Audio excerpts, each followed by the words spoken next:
আজকে শুধু এই মেমারিতে যে ঘটনাটা আমরা দেখলাম আপনাদের চ্যানেলের মাধ্যমে,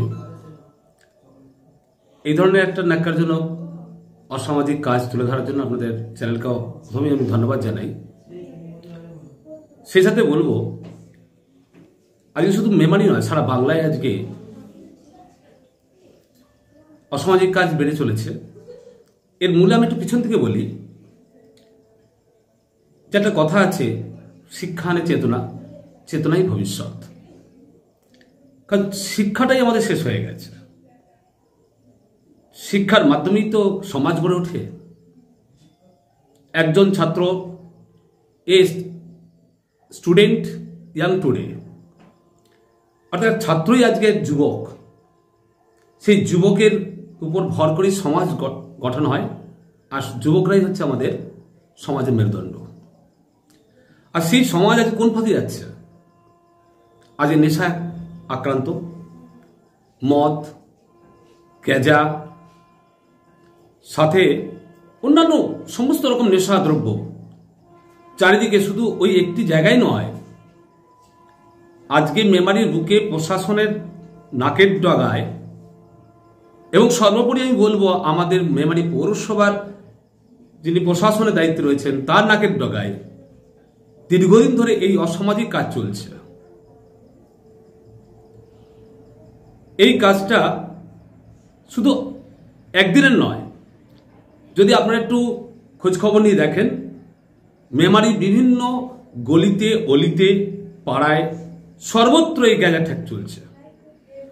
আর এই যুব সমাজকে শেষ করার জন্য এক ধরনের চক্রান্ত শুধু নয়, ওই আগেই বললাম যে শিক্ষা আনে চেতনা, চেতনাই ভবিষ্যৎ।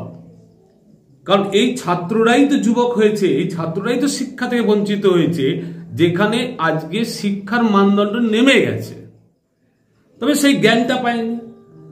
ফলে সেই সব ছাত্ররা নেশাগ্রস্ত হচ্ছে। আর যারাই ব্যবসা করছে তারাও আজকে কর্মহীন। বাংলায় কোনো কর্মসংস্থান নেই, আজকে কোনো কাজ নেই। আজকে রুটি রোজগারের জন্য বিভিন্ন রাজ্যে যেতে হচ্ছে, পরিযায়ী শ্রমিক হিসাবে কাজ করতে হচ্ছে। সমাজও বলে তারা কি করবে?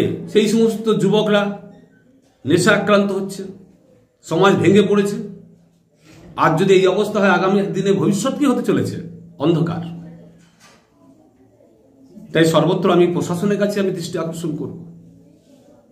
একজন সমাজের নাগরিক হিসাবে নয়,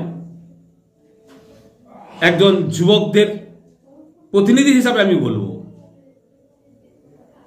যে যুবকদের পথে আনার জন্য শুধু মেলার উৎসব করলেই হবে না, তার সাথে খেলাধুলা, সাংস্কৃতিক প্রোগ্রাম, অনুষ্ঠান।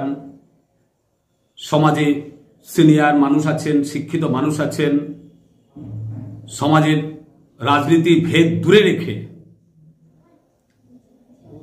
সমস্ত সম্প্রদায়ের মানুষকে নিয়ে একত্রিত করে একটা ফোরাম গঠন করে সমাজকে একটা দিশা দিতে হবে। একটা ভালো মানুষ হতে পারলে তবে দেশ গঠন হয়, জাতি গঠন হয়। বিবেকানন্দ বলেছিলেন, আমি কিছু চাই না, শুধু একটি জিনিস চাইছি, সেটা হচ্ছে একটা ভালো মা চাইছি, তাহলে আমি একটা ভালো জাতি দিতে পারবো। ঠিক আমাদেরকে সেই দায়িত্বটা পালন করতে হবে। সমাজটাকে যদি আমরা আগামী দিনে নিয়ে যেতে চাই, সর্বত্রভাবে চেষ্টা করতে হবে। শুধুমাত্র কোন একটি দোষারোপের পালা নয়, প্রশাসনের দিকে দৃষ্টি আকর্ষণ করে শুধু তাকে দোষারোপ করলেই হবে না। সামগ্রিক আমাদেরও সমাজে দায়িত্ব আছে তাদের পাশে দাঁড়ানো, আর প্রশাসনকেও সমাজের পাশে এসে সচেতনভাবে তাদেরকে সচেতনতা বাড়াতে হবে।